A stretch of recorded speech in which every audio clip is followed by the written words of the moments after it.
Hello, this is the YouTube presentation for the Charlton story at UMass Dartmouth for the class MIS 101.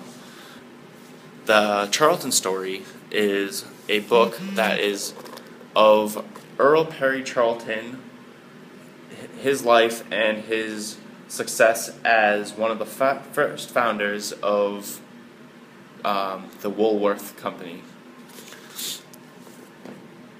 Earl Perry Charlton was born on June 19, 1863, and he died on November 20th, 1930.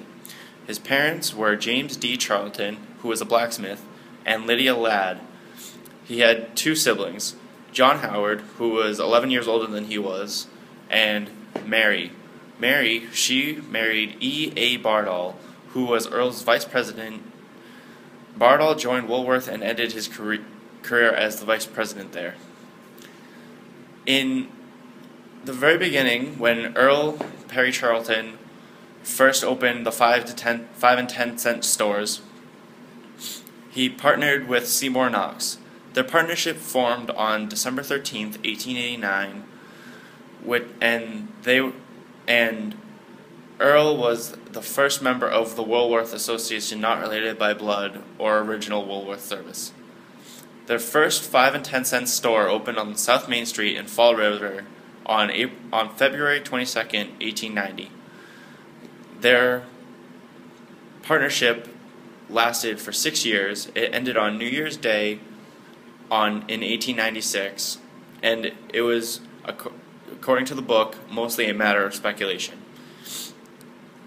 E.P. Charlton and Company 5 and 10s first opened 9 stores in New England after the split of E.P. Charlton and Seymour Knox. Seymour Knox went a different way, and he went and rapidly opened new stores by taking old stores and buying them, which is not the best way to run a business. By 1912, this was the year that the expansion to Woolworths happened. Charlton owned 53 stores and Knox owned 111 stores. Charlton, throughout these 53 stores, he saw an opportunity to expand west in the California, Seattle, Washington, all those places around there, in Canada. Many of the cities that included their stores were Los Angeles, Portland, Fall River, San Francisco, Stockton, Montreal, Oakland, Quebec, Victoria, British Columbia. One of the most important members of the Charlton Company was Simon Capstein. Simon Capstein was an associate when he was younger, and he eventually made his way up to the top as the chief inspector. What his job entitled was he was always traveled to a different store all over the country to aid the store so that they were up to par. After this, he would travel to a new store and fix that store, and so on and so forth. He would continue doing this until February 8th, 1912, when Charlton decided that he no longer wishes to have Simon as a partner. In the book, there's an excerpt from a letter sent to Capstein by E. A. Bardall, who was Mary's husband, not Charlton, stating, quote, "As you no doubt know, Mr. Charlton is ill and unable to take up these various matters, which he knows more about than does the writer. In any event, I have a check drawn for the difference between what you have withdrawn for the year and an annual amount equal to that received by you last year, which I believe will be in accord with Mr. Charlton's wishes. Should there be any change from this after his convalescence, and he takes these matters in hand, you will hear from him further. In the meantime, we wish you the best of success under new management." This excerpt states that Charlton is giving him his final salary, so he will no longer be working for him. In April 1911, F.W. Woolworth called together his brother Charles, Fred Kirby, Seymour Knox, and Earl Perry Charlton to call for a great merger of all these separate companies. On November 2nd, 1911, it was made public the merger of these companies. On December 15th, 1911, the new Woolworth Company was incorporated. Each founder's mother store remained under their name. What this means is the store that is in Fall River for E.P. Charlton still says E.P. Charlton's 5 and 10 cent store, but above it it says Woolworth succeeded ... During E.P. Charlton's success, he married Ida May Stein on his 26th birthday in 1889. The two of them had 3 children: Ruth, who was born in 1891 on January 31st, Earl Perry Jr., who was born in 1893 on August 23rd, and Virginia, who was born in 1895 on May 21st. The family owned a Victorian frame mansion in Coxet, Massachusetts, where they had their summer home, which was known as Pond Meadow. Pond Meadow was eventually burned down, and they immediately built a new one. This time it was practically fireproof. It was made of Italian marble and blocks of granite. It was twice the size of the original Pond Meadow.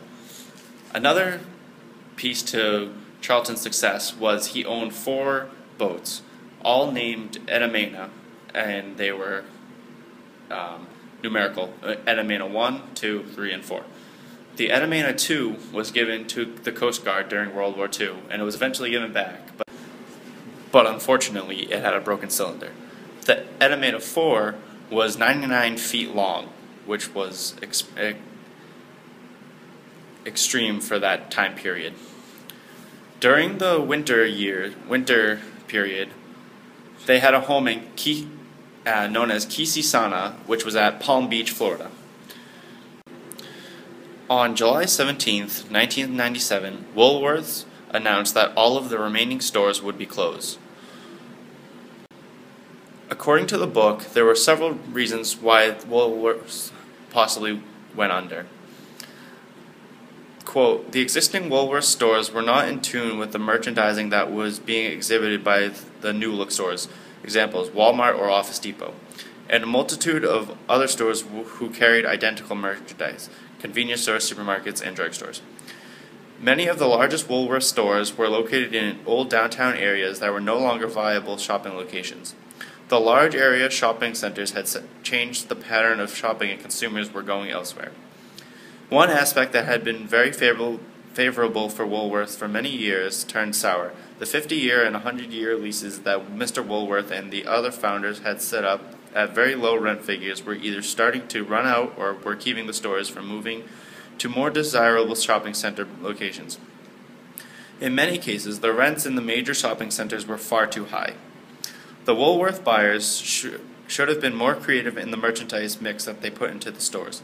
The average sale per foot was very low in the stores, and regional merchandising was not popular with the buyers.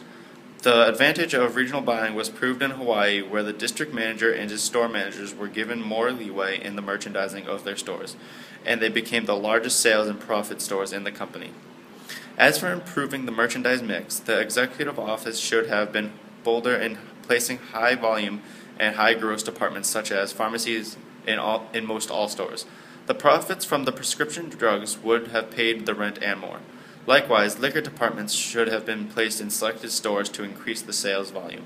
This was done with great success by many of the large drugstore chains. The content relates to business because it shows the reader that being an entrepreneur can actually work out. Imagine being 26 years old and running your own business. It keeps inspiration in young businessmen and women. Charlton helped shape the way that business was run. He had an LLC with Seymour Knox. There was the ability to create an amalgam during the early 1900s, that's amazing. Having Simon Capstein as chief inspector to keep the business up to par, that's something that is also amazing to see in the 1900s. You hardly even see that now, but I mean you do, but it's a big stepping stone in retail and just business in general. He cared about his employees, which was big, and it should always be big for businesses. If a business doesn't care about their employees, I would not want to A, work at that store, B, go to that store. One of the biggest things for Charlton that he had that you didn't see as much was that he didn't expand too quickly. Charlton didn't expand too quickly because he knew that he would fail, such as Seymour Knox did. The legacy that Charlton left was that he left a way to run a business, like I have just previously stated. He left that you should have a chief inspector, you should have an LLC, you should create amalgams. All these different things you have to do in order to be a better business. Charlton also set the standards of modern retail market. What I mean here is that if you go into a Walmart or a Kmart, you'll always see the same type of items, same setup of the cash registers, same stores that are like the lunch bars, quote unquote. All these different things are set because of E.P. Charlton and Company and Woolworths. If it wasn't for them, I feel like these retail stores would not have been as prominent or as well perfected as they are. Finally, Charlton left a legacy here at UMass Dartmouth. If it wasn't for him, his legacy here is obviously the Charlton College of Business. The Charlton College of Business has helped thousands of students since it's been built with different job opportunities and getting their name out there. Which is exactly what I feel like Charlton would want. Charlton wanted people to expand their minds in a business way. He wanted people to be entrepreneurs. He wanted to have them make a living out of their lives. He doesn't want just to sit be the cashier. He doesn't want people to be the cashier. He wants people to be that CEO level. Which makes me think that we read this book to learn about him, to bring it back into our own minds, our own dreams and goals and inspirations, and that one day we will accomplish these goals and become that CEO of our own businesses or any other business for that matter. And with that, I conclude this YouTube presentation.